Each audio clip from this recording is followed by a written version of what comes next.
नमस्कार दोस्तों। मैं हूं आपका दोस्त डॉक्टर यतीश जाधव और आज हम एक बहुत ही महत्वपूर्ण और अक्सर पूछे जाने वाले इस विषय के बारे में बात करने वाले हैं। सीएबीजी सर्जरी में एनेस्थीसिया। कई लोगों के मन में इसे लेकर डर और कई सवाल होते हैं। आज हम इन सभी सवालों के जवाब देंगे और इसे और भी आसान बनाने की कोशिश करेंगे। बिना किसी देरी के शुरुआत करते हैं। सबसे पहले जानना जरूरी है कि सीएबीजी सर्जरी होता क्या है। जैसे कि आप स्लाइड पर देख सकते हैं, सीएबीजी का पूरा नाम है कोरोनरी आर्टरी बाईपास ग्राफ्टिंग। यह एक ओपन हार्ट सर्जरी है जो तब की जाती है जब दिल को खून पहुंचाने वाली नसें, जिन्हें कोरोनरी आर्टरी कहते हैं, सिकुड़ जाती है या फिर पूरी तरीके से ब्लॉक हो जाती है। इन ब्लॉकेज के कारण दिल को पर्याप्त ऑक्सीजन और पोषण नहीं मिल पाता, जिससे सीने में दर्द, सांस फूलना और दिल का दौरा पड़ने का खतरा बढ़ा रहता है। इस सर्जरी में शरीर के किसी और हिस्से से एक स्वस्थ नस या धमनी लेकर उसे ब्लॉक हुई नस के आगे और पीछे जोड़ा जाता है। इससे खून का एक नया रास्ता बनाया जाता है और दिल को पर्याप्त खून मिलता है।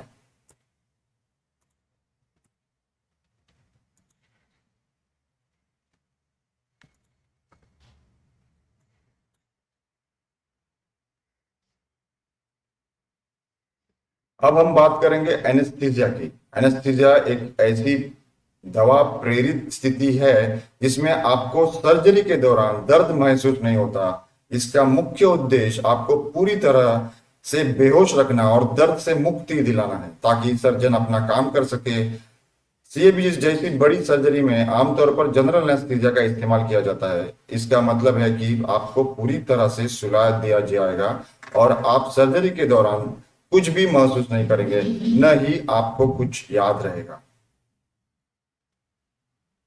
एनेस्थीसिया टीम से परिचय कर लेते हैं। एक एनेस्थेसियोलॉजिस्ट और एक एनेस्थीसिया नर्स इस टीम में रहते हैं। आप अकेले नहीं होंगे। सर्जरी के पहले और दौरान आपके साथ एक पूरी एनेस्थीसिया टीम रहेगी। इस टीम में मुख्य रूप से एक एनेस्थेसियोलॉजिस्ट होते हैं, जो एक विशेष डॉक्टर होते हैं जो एनेस्थीसिया देने और सर्जरी के दौरान आपके शरीर के महत्वपूर्ण कार्यों की निगरानी में प्रशिक्षित होते हैं। उनके साथ एनेस्थीसिया नर्स एक या एनेस्थीसिया सहायक भी होते हैं जो डॉक्टर की मदद करते हैं। यह टीम यह सुनिश्चित करती है कि आपकी सुरक्षा और आराम बना रहे।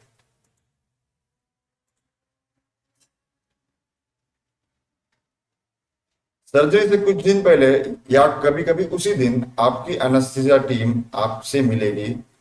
इसे प्री एनेस्थेटिक मूल्यांकन कहते हैं।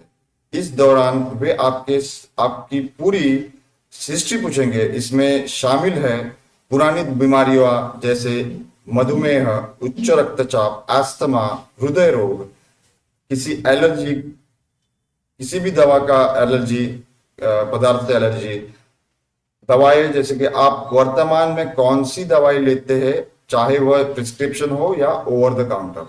सर्जरी हिस्ट्री, क्या आपकी पहले कोई सर्जरी हुई है और उसमें एनेस्थीसिया का अनुभव कैसा था। धूम्रपान और शराब का सेवन, ये आपकी रिकवरी को प्रभावित कर सकता है। वे कुछ शारीरिक जांच भी करेंगे और आपकी खून की जांच, ईसीजी और छाती और एक्सरे या फिर 2D एको जैसे टेस्ट भी करवा सकते हैं। यह सब आपकी सुरक्षा निश्चित करने और आपके लिए सबसे उपयुक्त एनेस्थीसिया प्लान बनाने के लिए होता है। अब आप बात करते हैं सर्जरी के दिन। आपको सर्जरी से पहले कुछ घंटों के लिए खाने पीने से मना किया जाएगा। यह इसलिए ताकि एनेस्थीसिया के दिन और दौरान उल्टी और एस्पिरेशन लाइक फेफड़ों में भोजन का जाना का खतरा कम हो। आपको ऑपरेशन थिएटर में ले जाया जाएगा। यहाँ आपकी कलाई पर एक पहचान का बैंड होगा और नर्स से आपको जानकारी की पुष्टि करेंगी। आपको एक आरामदायक बिस्तर पर लिटाया जाएगा।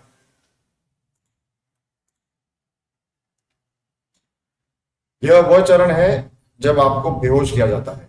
सबसे पहले आपकी नसों में एक छोटी सी आईवी लाइन लगाई जाएगी। यह आमतौर पर हाथ या बाह में लगाई जाती है या थोड़ा चुभ सकता है, लेकिन यह एनेस्थीसिया देने का सबसे आम तरीका है।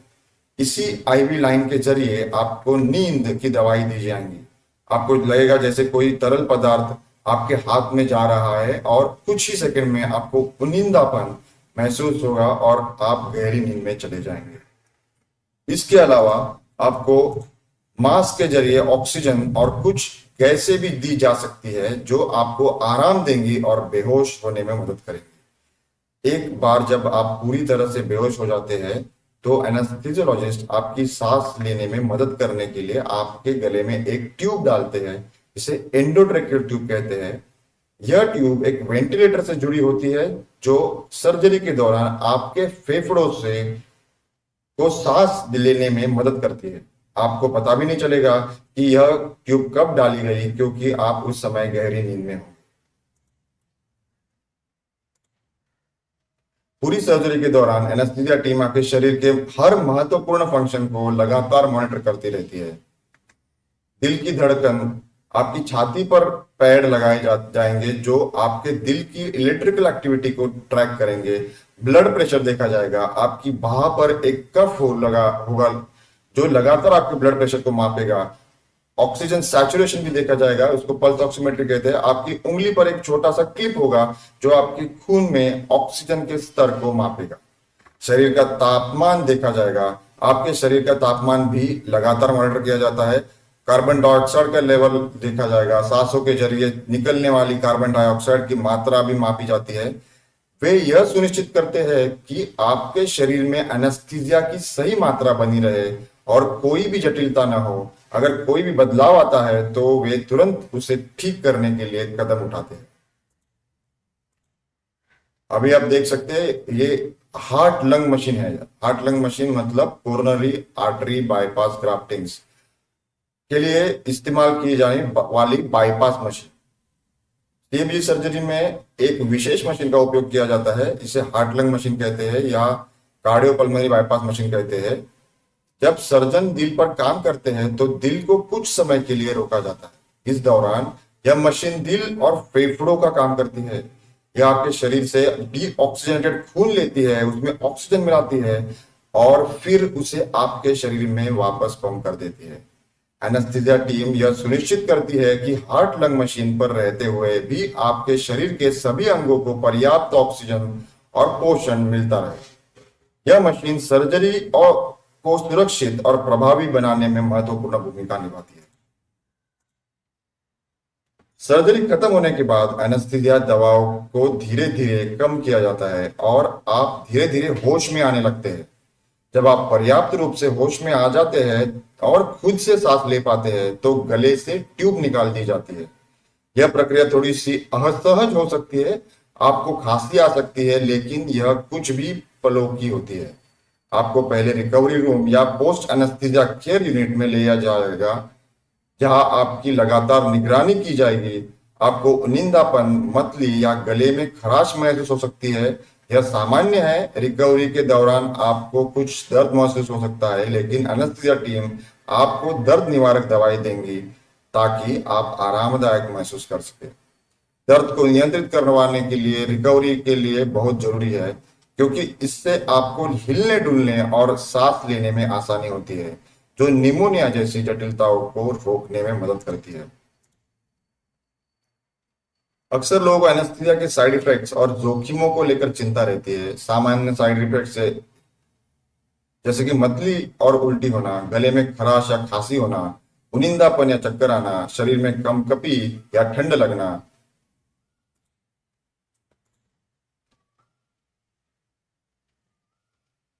गंभीर साइड इफेक्ट जैसे कि एलर्जिक रिएक्शन दवाओं से हो सकता है, सांस लेने में दिक्कत आना, हृदय संबंधी समस्याएं, निमोनिया, दांतों या ओठों को चोट। सीएबीजी जैसी बड़ी सर्जरी में कुछ जोखिमें हमेशा होते हैं, लेकिन एनेस्थीसिया टीम उन्हें कम करने के लिए एक हर प्रभाव संभव प्रयास करती है। वे लगातार इन पर नजर रखे रहते हैं और उनसे निपटने के लिए पूरी तरह से तैयार रहते हैं। मुझे उम्मीद है कि इस प्रेजेंटेशन को आपको सीएबीजी सर्जरी में एनेस्थीसिया के बारे में एक बेहतर समझ मिली होगी और आपके कुछ दर्द हुए रहेंगे। इस स्लाइड में मैंने आपके सवालों के लिए रखी है। अगर आपके मन में अभी कोई भी सवाल है तो उन्हें कमेंट सेक्शन में जरूर डालिए। मैं और मेरी टीम पूरा कोशिश करेंगे कि आपके सवालों का जवाब दें।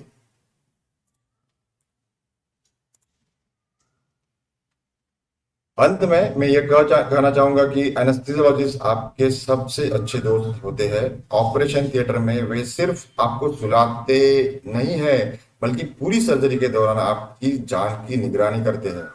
वे आपके शरीर के हर फंक्शन को नियंत्रित करते हैं और यह सुनिश्चित करते हैं कि सर्जरी आपके लिए सुरक्षित और आरामदायक हो।